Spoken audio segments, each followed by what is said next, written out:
اس کو کسی آرگنائزیشن کے دائرے میں بند کرنا انتہائی ناانصافی ہے. ایک بندہ موٹر سائیکل پر جا رہا ہے روڈ پر، انہوں نے کہیں جا کر ایک موٹر سائیکل کھڑی کر دی، روڈ کے بیچ میں پڑے پتھر کو اٹھایا اور باہر پھینک دیا اور موٹر سائیکل پر بیٹھ کر چلا گیا. یہ ہے سول سوسائٹی.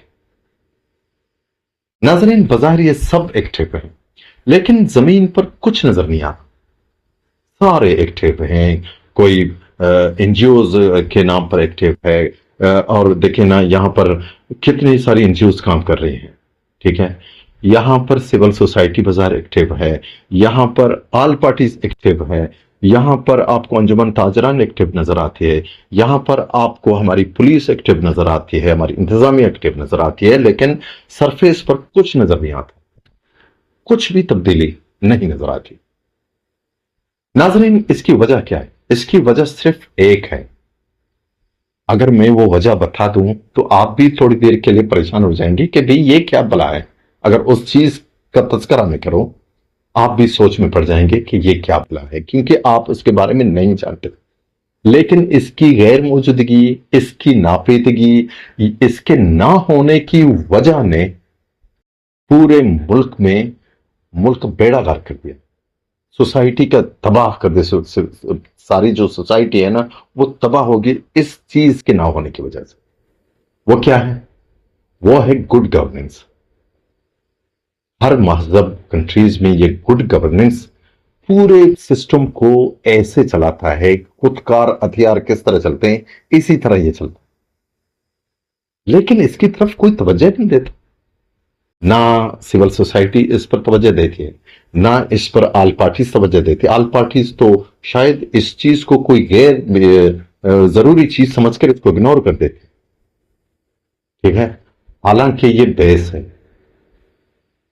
یہ بنیاد ہے. ہماری جو یہاں پہ جو انتظامی سربراہ ہیں ان کے لیے بھی یہ کہنا ہے کہ یہ جو گڈ گورننس ہے اس کو رائج کیے بغیر ہم کچھ بھی نہیں کر سکتے، کچھ بھی نہیں. گڈ گورننس صرف یہ نہیں کہ ہم کسی ادارے میں جا کر گڈ گورننس بنائیں، کمپلین میکنزم بنائیں. یہ جو دکانوں میں جو مہنگائی کا جن کبھی بوتل کے اندر نہیں جاتا وہ باہر ہے، تباہ کن مہنگائی. اور تربت کے بارے میں کیا کہتے ہیں؟ تربت کے بارے میں تو یہی کہا جاتا ہے کہ یہاں ایسے ہاتھ گھماؤ 5,000 کا نوٹ آپ کے ہاتھ میں آئے گا. ایسے ہاتھ گھماؤ بس.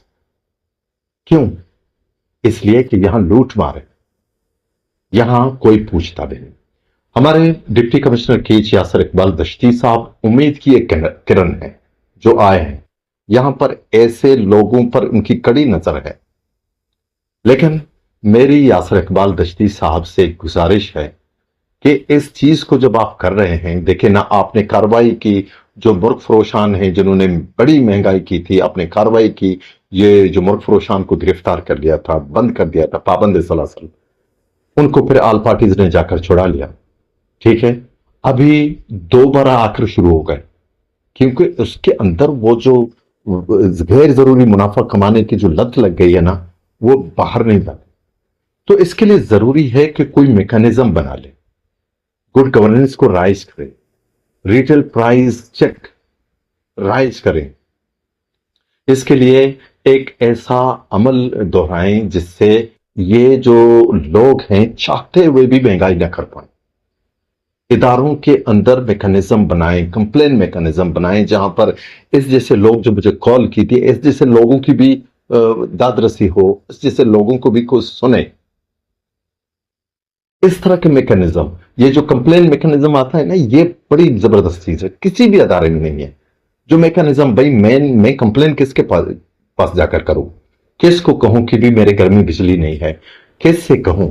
ٹھیک ہے، جب تک کسی میر کے پاس جاؤں، کسی بڑے بزرگ کے پاس جاؤں، وہ کال کریں گے تب میری بات بن جاتی ہے، ورنہ نہیں.